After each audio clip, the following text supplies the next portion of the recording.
Alaikum siyami, tumefaradhishiwa kufunga mwezi mtukufu wa Ramadhani, na imani tuko katika mwezi mtukufu wa Ramadhani, katika mwezi ambao katika imani ya Kiislamu ni mwezi mashuhuri sana. Kwa hiyo kikubwa tumshukuru Mwenyezi Mungu, tumeamka katika hali hiyo, lakini kikubwa tuendelee kuombeana.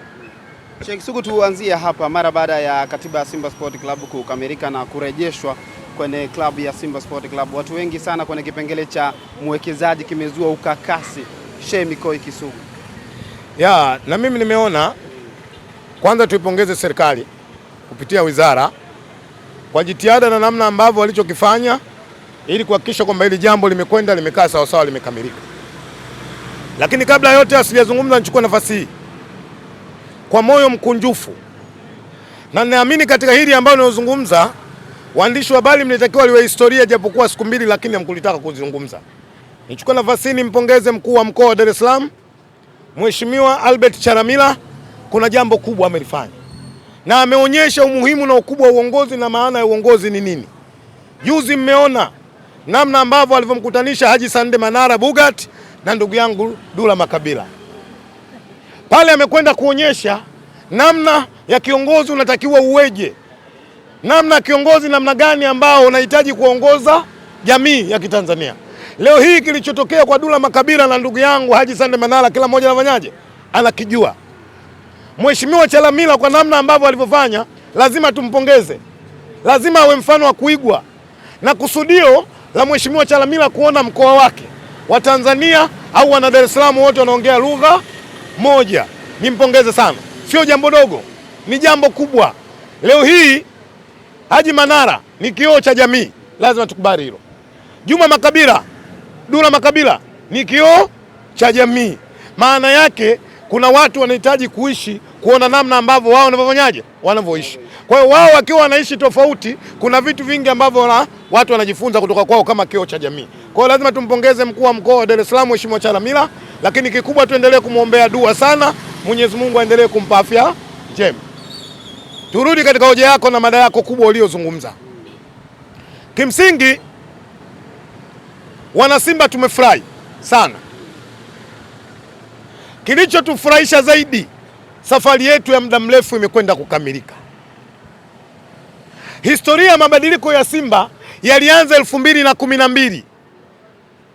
Wakati huo Mheshimiwa Rage baada ya kuleta mawazo kwenda kuwachukua wataalamu chuo kikuu cha Dar es Salaam kuona namna ambavyo waanze mchakato wa kuelekea mabadiliko ya Simba Sports, akatengeneza huo mchakato, akaliacha ofisini faili, akaenda kukutana nalo Mheshimiwa Evans Aveva. Kikao cha kwanza tunakwenda kuzungumza mabadiliko, tulikifanya Police Messi, moja wa wanachama ambao walishiriki katika kikao kile nilikuwa ni mimi. Tulikuwa na ajenda 11. Tulikuwa na ajenda 11. Ajenda mabadiliko ilikuwa ni ajenda ya 9. Ndio kwa mara ya kwanza mkutano wa Simba ulichukua kwa dakika 10 kuongoza. Kila ajenda ilikuwa inazungumzwa, Simba walikuwa ndio, kwa sababu walikuwa wanaamini wanacheleweshwa kwenda ajenda ngapi? Ya 9. Hii historia waandishi wa habari lazima natakiwa muizungumze, mjue Simba wapi historia yao mabadiliko ilianza mpaka leo.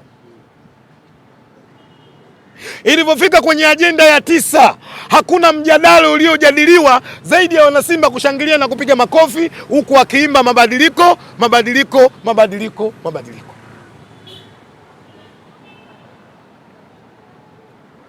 Kutokea hapo, baada ya kurekebisha kifungu namba 48 cha katiba ya Simba ambacho kilikuwa hakitoi fursa ya Simba kuongozwa katika staili ya uwekezaji kwenye klabu ya Simba, tukaenda kufanya amendment, kile kifungu kikaenda kikapita, Simba tukaingia katika huo mchakato.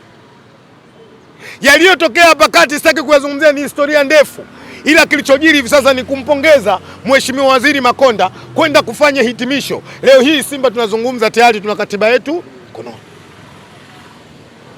Yako mengi yamezungumzwa na msajili wa katiba ndugu yangu Abeli, nimpongeze katika hili.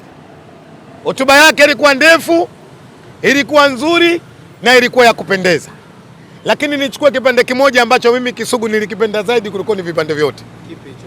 Pale aliposema mchakato wa Simba unakwenda kukamilika wa mabadiliko. Utakapokwenda kukamilika mabadiliko, Simba ndio atakuwa mfano wa kuigwa. Vilabu vyote vya Tanzania watatakiwa kuiangalia Simba nini imefanya mpaka imefanikiwa katika mabadiliko yake. Maana yake kwamba hakuna timu nyingine yote inaondeshwa kwenye mabadiliko kwenye nchi, mkae mkijua hilo. Na baada ya kukabidhiwa katiba ya Simba, tumedhihirisha kwamba Simba ni timu ya wanachama. Simba sio timu ya kisultani, timu ya mtu, timu ya wanachama. Sio timu ya kisultani. Kwani kuna timu ya kisultani? Zipo. Amri anakuwa mtu mmoja. Kama nyumbu vile, tupite njia hii, mnapita njia hii. Lakini leo kuna mijadala mingi imeibuka, na hii mijadala inakuja kwa makusudi. Waandishi wa habari, nitumie nafasi hii, nendeni mkawaeleze wana Simba wasiingie katika huo mtego na hizo propaganda. Leo hii vyombo vya habari wanasema swala limekuja katika uwekezaji. Katiba ya Simba iko very clear, inazungumza swala la uwekezaji. Unapokwenda kwenye sheria, unaposema watatu, maana yake inaanza kwenye moja, inakwenda kwenye mbili, inakwenda kwenye nini, kwenye tatu. Kwa hiyo namna ya uwekezaji, mkutano mkuu wa Simba wao wenyewe ndio wataamua, aidha waende na mwekezaji mmoja, waende na mwekezaji wa pili, au waende na mwekezaji watatu. Shida iko wapi katika Simba mpaka hapa kuna mijadala? Watu wakawa na ukakasi, labda mtu anaweza kwenda kumpoteza tajiri. Hayo ni maamuzi ambayo mkutano mkuu wa Simba utakwenda kufanyaje? Kuamua. Nani anastahili kuwa mwekezaji kwenye klabu Simba? Lakini wakati huu mchakato tunaanza, kila mmoja anajua kwenye memorandum understanding tulikubaliana na mwekezaji Mohamed Dewji, na hayuko mtu mwenye akili timamu akabishana katika hili. Amefanikiwa kwa asilimia kubwa katika uwekezaji wake juu ya klabu yetu ya Simba. Moja katika memorandum understanding tuliyokubaliana na mwekezaji, ahakikishe kwa haraka Simba inapata uwanja wa mazoezi. Mwekezaji amekwenda kutimiliza, Simba tuna viwanja viwili vya mazoezi.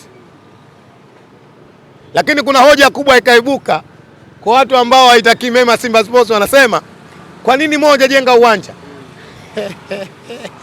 Moja kutengeneza miundombinu, tulikubaliana endapo mchakato utakapokwenda kukamilika. Na ndio maana alishindwa kuendeleza katika kile alichokianza, kwa sababu mchakato ulikuwa hujafanyaje, haujakamilika. Sasa mchakato umekamilika, aenda kumalizia. Sasa mchakato umekamilika. Miundombinu ya Simba, uwekezaji, mchaka unaanza.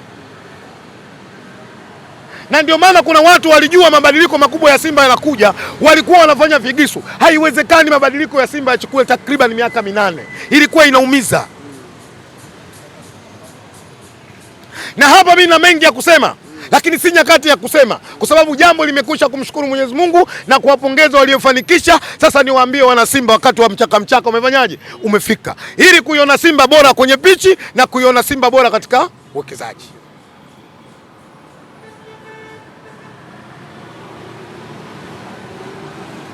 Leo kikubwa kilichobaki ni kuona sasa wana Simba wanaitana kwa pamoja, tunakaa tunazungumza kuona namna ambavyo mabadiliko yetu vipi tufanye ili tuweze kufika katika ambapo kila mwana Simba anafanyaje kufika. Ile katiba ina vitu viwili au ina vitu vitatu. Moja, katiba ile imechukua maoni ya wana Simba waliotoa katika mkutano mkuu. Lakini pili, wana Simba wamechukua maagizo kutoka kwenye serikali, taasisi zake. Ukienda moja, mkwamo mkubwa ulikuwa kwenye Rita.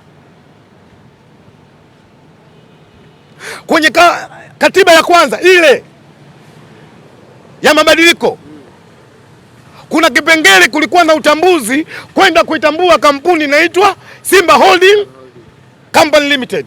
Simba Holding ndio ilikuwa imehozi na kwenda kumiliki mali za nini, za Simba. Rita wanasema no. Rita wanasema haiwezekani. Mali za Simba zinatakiwa zimilikiwe na baraza la Simba, bodi ya wazee ya Simba. Hiyo tumekwenda kufanyia amendment. Alafu kuna kitu lazima tuseme. Kuna watu wanaamini kwamba katiba ya Simba ni mpya. Katiba ya Simba si ya mpya, isipokuwa katiba ya Simba imekwenda kufanyiwa amendment. Ziko sehemu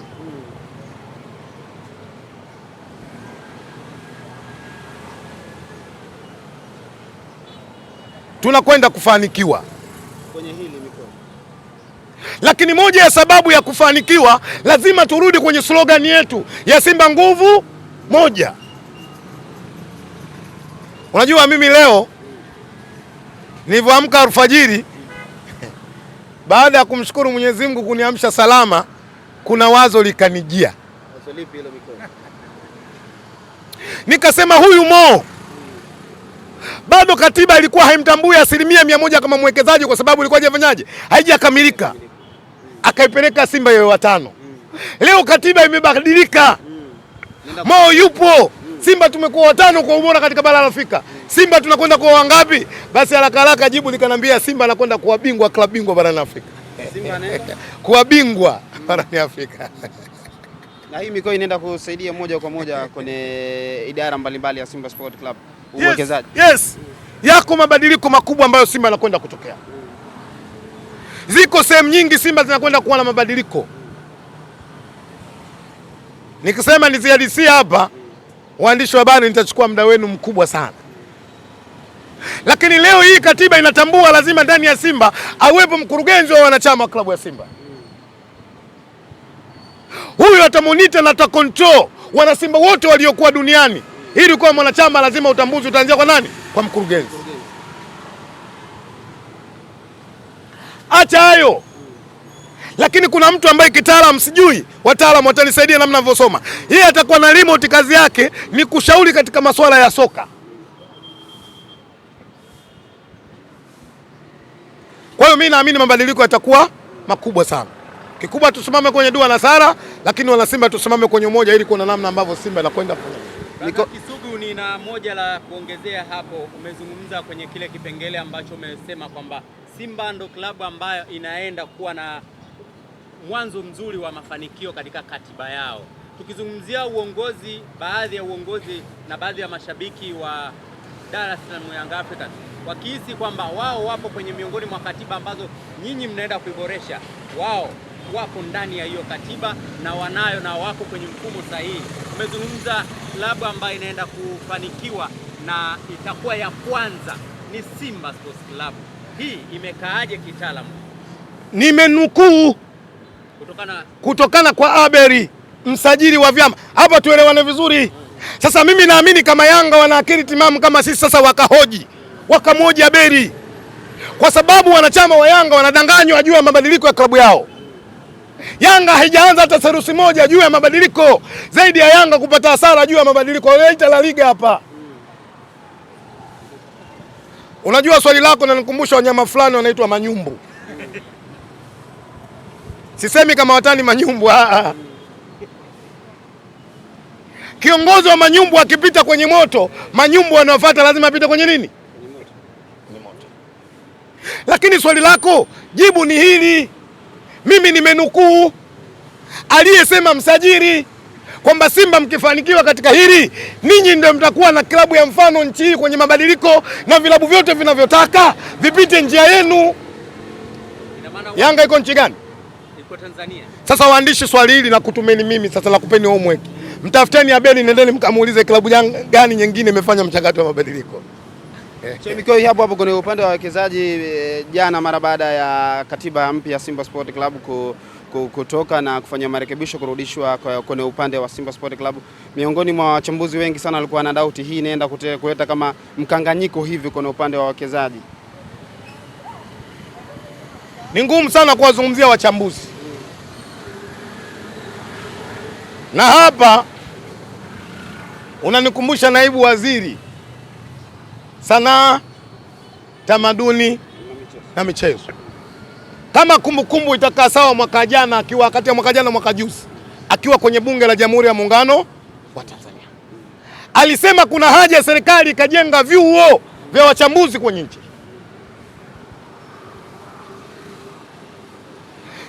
Uchambuzi ni taaluma.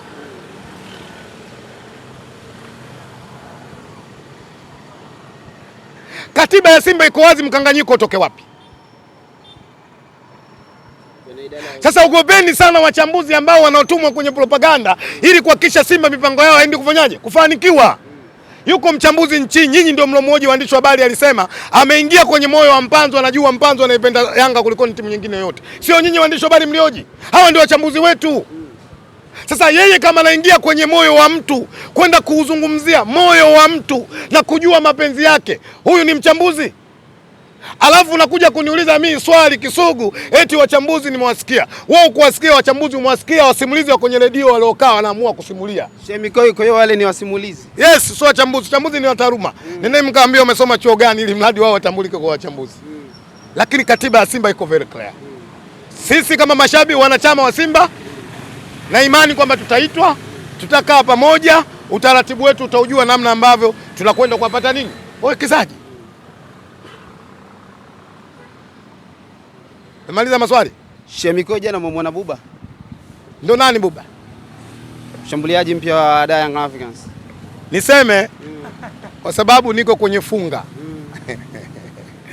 Kwa mara ya kwanza jana nimechukua dakika 90 kuwatizama watani. Jana. Lakini kwa nini jana nilikaa kuwatizama watani? Si kwa sababu wao wamenivutia. Walikuwa wanacheza na timu moja inaitwa Cosmopolitan. Waandishi hapa mtanisamehe kidogo. Nani anaweza akaja kuzungumzia historia ya Cosmopolitan hapa? Mzee unaweza kuja kuwasaidia kidogo? Moja katika timu kubwa nchi. Yawezekana Cosmopolitan ni kubwa kuliko Dar es Salaam Africans.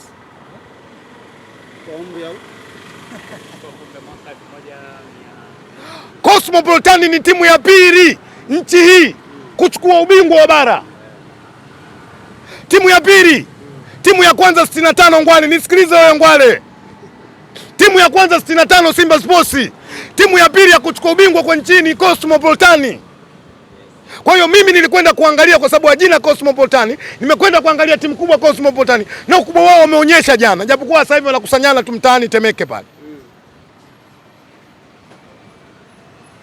Jana kwa mara ya kwanza nimeshuhudia watani wanacheza na timu ya mtaani lakini wanazuia. Lakini wanazuia.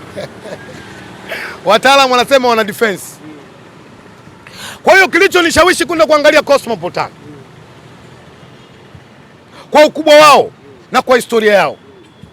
Nchi hii ukiachia uhuru 64, 65 ligi ya bara inafanyaje? Inaanza, ligi yetu inaanza 65. Simba anakwenda kuwa bingwa. Nendeni muambie watu wajue. Bingwa wa pili Cosmopolitan.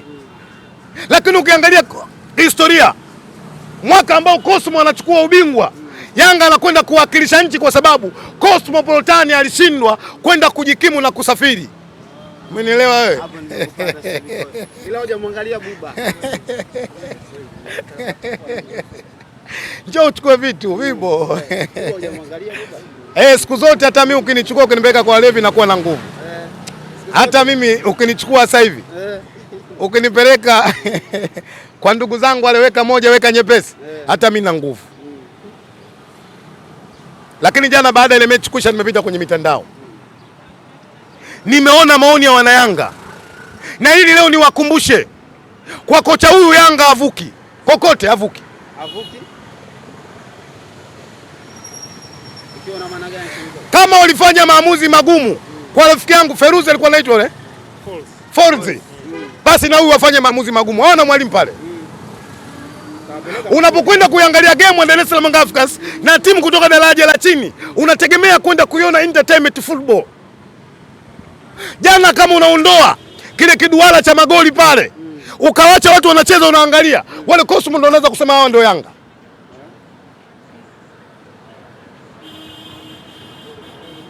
Yaani utofauti kile kibao cha magoli kilichotoka kinaonyesha goli mbili tu. Lakini unakingwamua kile kaka. Yote wanafanana, ukitoa kile. Sasa wewe ndani una Dube, si una mwingine unamwita nani? Depu, mwingine unamwita nani? Kwanza ya majina yenyewe hata kwenye kompyuta haingii. Alafu una defense unakaa nyuma unazuia. Nani anabishwa kwamba Yanga jana walikuwa wacheza defense game? Na jana imedhihirisha hawa kuto kufuzu kwao Champions League ilikuwa ni haki. Kama Cosmopolitan unazuia lahari unafanyaje?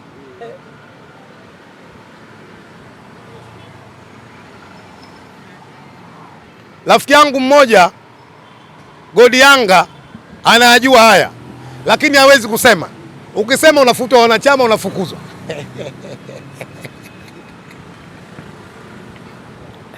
Timu ambayo pekee iko huru kwa mashabiki wake kuzungumza ni Simba.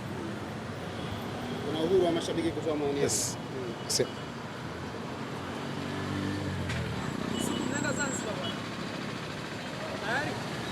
Tukizungumzia Zanzibar, tunakwenda Dodoma tarehe 22 dhidi ya Prison ya Mbeya.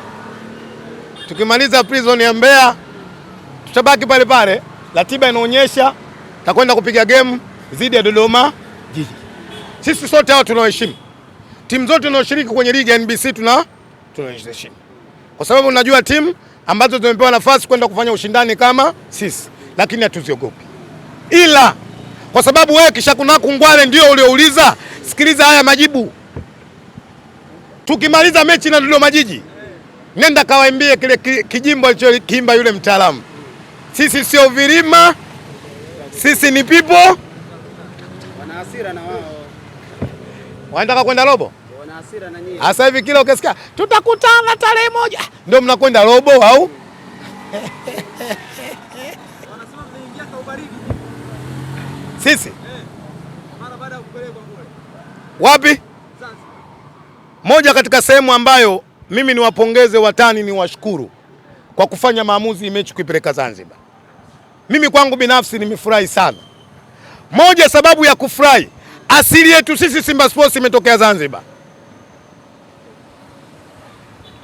Sisi Zanzibar nyumbani. Jina la Simba limetoka Zanzibar. Wanadamu wengi hawajui kwa sababu hamtaki kusema. 71. Wazee, waambieni vijana wenu hao wajifunze. Marehemu Karume, rais wa serikali ya mapinduzi ya Zanzibar, anasema majina yote ya kigeni yanayotumika katika nchi yaondoke. Sisi tukamuuliza 71, tumekaa naye pale Msimbazi pale kwenye jengo letu, mzee, sisi tuitwe jina gani? Akasema nafikiria nyinyi kwa ukali wenu muitwe Simba. Simba jina lake limetokea wapi asili yake? Kwa mmepelekwa kwenye asili. Kwa hiyo sisi kutupeleka Zanzibar, mtupeleka nyumbani. Lakini pili, historia sisi inatubeba Zanzibar, tukikutana nao tunapiga tu hawa. Nakumbuka mwaka 92 kombe la Muungano, Simba hiyo goalkeeper Mohamed Mwameja hiyo, fullback Kasongo Asmani, fullback Niliega tu Hamidu hiyo. Yanga Steven Nemens Kashumiri, namjua? Mbili anacheza David Mwakarebela. David mpya anatoka Pamba ya Mwanza, ngoma dakika 90 hiyo paturo. Mwameja anakwenda kutaka penalty ya mwisho ya David Mwakarebela, amekaa chini mara mbili, amenyanyuka, amefika kwenye mpira, amekanyaga kwa hali ngumu, akarudi kukaa chini, akamwambia Mwameja akaja golini, siwezi kwenda kupiga, nendeni nyinyi. Kocha anamwambia nenda mwenyewe kalimalize. Nyinyi mnajua hilo? Tunakwenda Zanzibar. Ila nendeni mkawaambie Mwamba Kisugu tiketi ana. Wafanye maarifa niende Zanzibar. Wewe ngwale vipi? Kwa hiyo niwaambie wana Simba wasiwe na mashaka. Simba ni klabu ya mpira. Ukisoma katiba ya Simba, sisi tumekuja kwa ajili ya kucheza nini? Mpira. Ukituambia ukifuata kanuni twende Morocco tutakwenda, ukituambia tufuate kanuni twende Misri tutakwenda, ukituambia twende Algeria tutakwenda, ukituambia twende Uingereza tutafanyaje? Tutakwenda. Ili mradi kanuni na taratibu zifanyaje? Zifuatwe. Kama Simba tulikwenda kucheza mechi Morocco zidi ya Barakane zaidi ya masaa 10 na ndege, itushinda kwenda Zanzibar masaa machache kwenye uchumi wa blue, tunakwenda. Na nenda waambie kuna tofauti kubwa sana ya Ijumaa na Alhamisi. Kuna tofauti kubwa sana ya Ijumaa na Alhamisi. Hata sisi Waislamu katika swala inakuwa tofauti. Kuna adhuhuri na swala ya Ijumaa kwa utukufu wa ile siku. Sisi sio vilima. Sisi ni people. Niwashukuru sana waandishi wa habari.